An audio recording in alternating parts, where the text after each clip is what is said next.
Hello everyone, welcome to lesson number 30. In this lesson for BC Calculus, we're going to be talking about volume, and we split this lesson up into two major sections. The first one's going to be a cross section, and the second one's going to be a washer disk.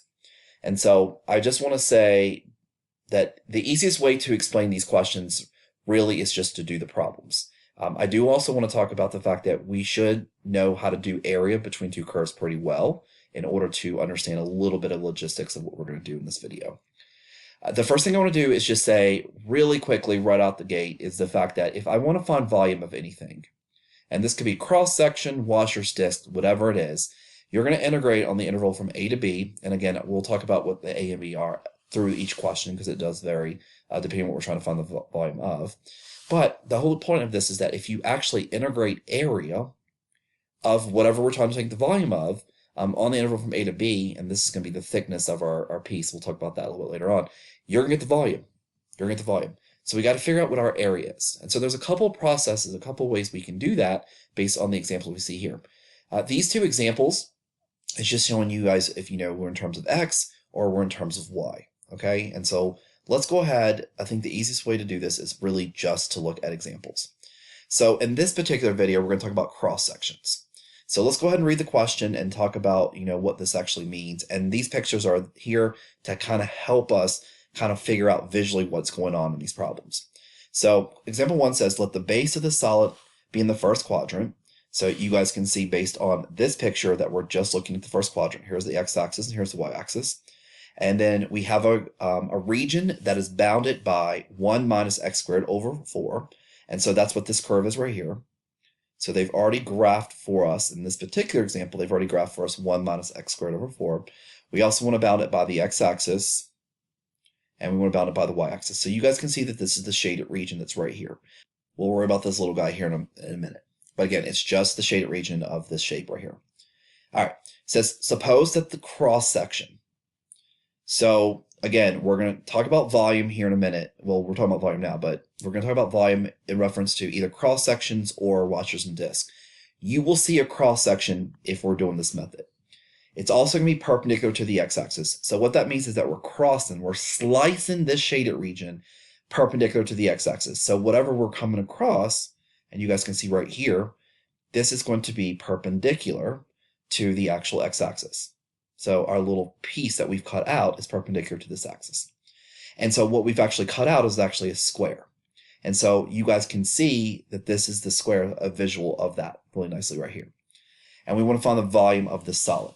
So we want to find the volume of the solid where we take this region and we actually slice an infinite amount of squares as we go up and down our curve. Okay? And so again, this is our nice little visual of just one independent square. So the first thing I'm going to do is I'm going to go ahead and draw a actual square. And I want to go ahead and make this as simple as possible. So whenever I do all these cross sections, I'm going to make one of my sides equal to x. And so since it's a square, all 4 sides are actually the same value. So all 4 sides are also x. So just like before, when I asked you guys to talk about volume, well, we got to figure out what the volume of this is. Well, we want to integrate the area. Well, we want to integrate the area of this square. So the area of this square is going to be this side times itself. So x squared. So what I want to acknowledge here, and let me do something really fast.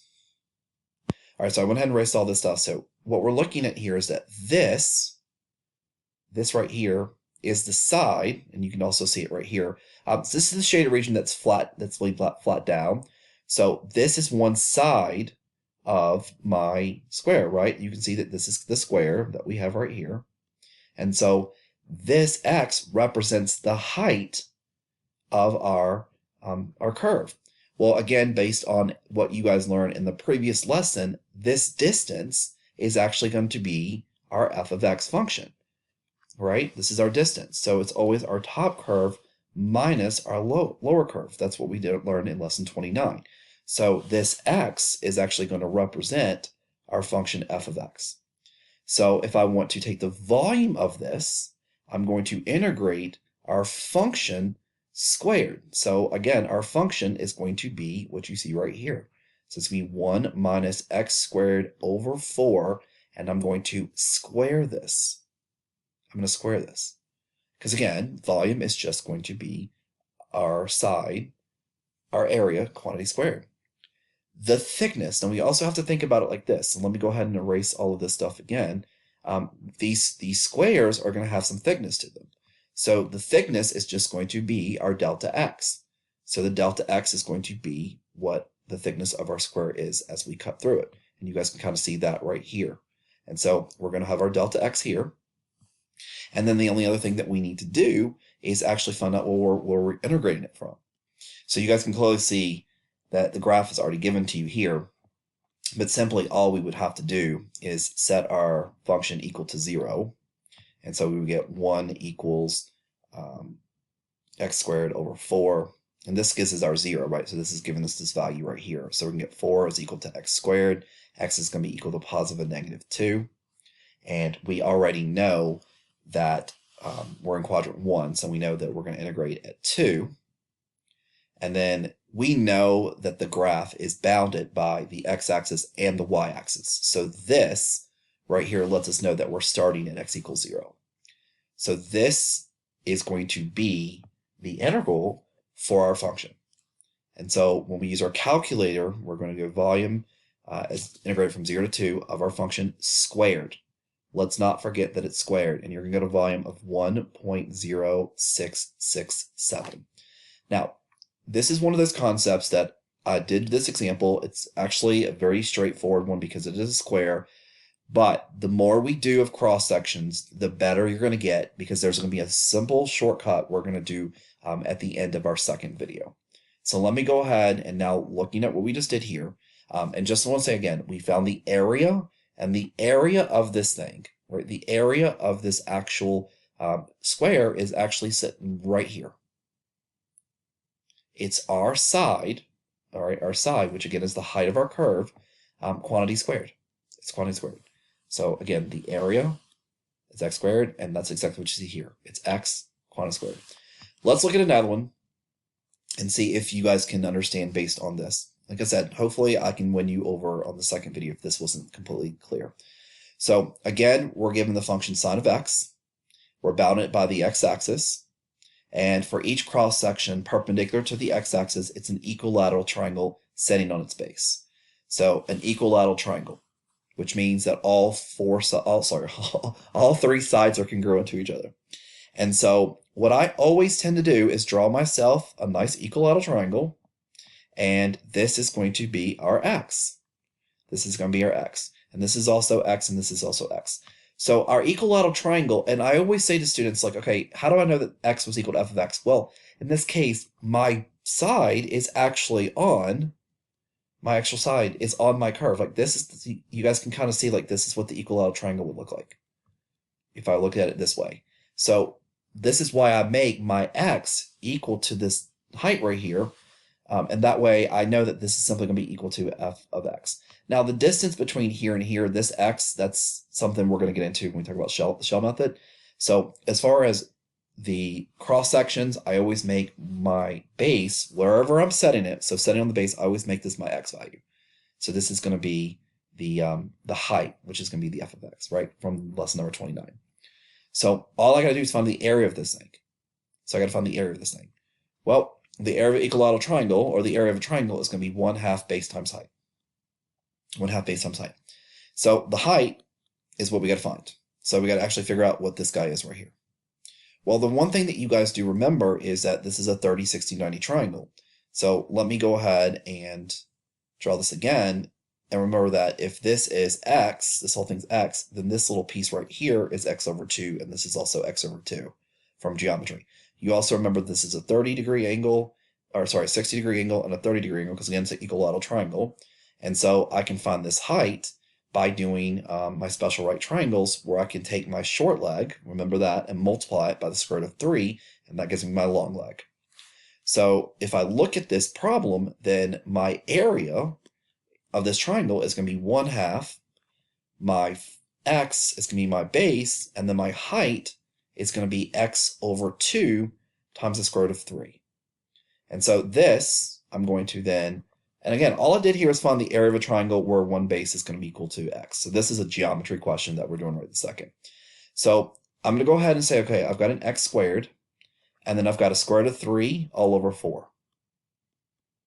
And so remember, this is the area of this equilateral triangle. And so what we're going to do to find the volume is we're going to integrate this actual area. So square root of 3 over 4. Our x is going to be our function. And again, we talked about that. And let me actually clarify this a little bit more, just so we're really clear about this. So I'm looking at the height of this. And let's just go back to area. Let's go back to lesson number 29 for a second.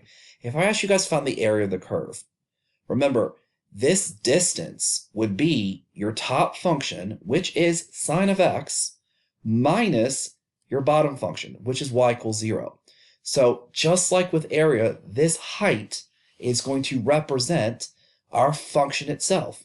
So if I make my x, if I make my triangle, one of the sides be the distance from my curve to my x-axis, and again, this is where you can see the triangle, then this x is going to represent this distance between these two curves. So that's why I can automatically just put in the sine of x. Now remember, we want to square this because our function is going to be squared, and it's going to be dx because of the thickness of our thing. And so we're going to integrate this from, well, the easiest way to do that is because we're looking at the sine graph and the x-axis. Usually they would tell us that we were in the first quadrant. Okay, so if we look at this, we would set this function y equals sine x to equal to 0, and we would find that sine of x is equal to 0 at 0 and pi. And so this is what we would actually put into our graphing calculator. Now, what I want to do with this problem is I want to pull out the square root of 3 over 4, and I want to integrate and leave it from the integration from 0 to pi of our function sine squared x dx. And then if we put this in our graphing calculator, we're going to get 0.6302. So the volume of this region, sine of x, using a cross-section of equilateral triangle is going to be this number right here. Now, one thing I'm going to say, and I'm going to end this video, and we're going to come back and do the other shapes, is that I want you guys to notice that both of these examples, we had the function and we had a square. We had the function and we had a square. We had a number randomly attached to it, right? So this had a square root of 3 over 4, and this one ends up being a 1, which we'll get to in the next video. But that's the idea of kind of thinking about the shortcut we're going to do when I get to the end of the next video. So come back with me in the next video. We're going to talk about the isosceles triangle, and we're going to talk about the semicircle. And then I'm going to sum up everything you guys need to know for cross sections that will hopefully help you so where you don't have to do this craziness again. All right, so I will see you guys in the next video.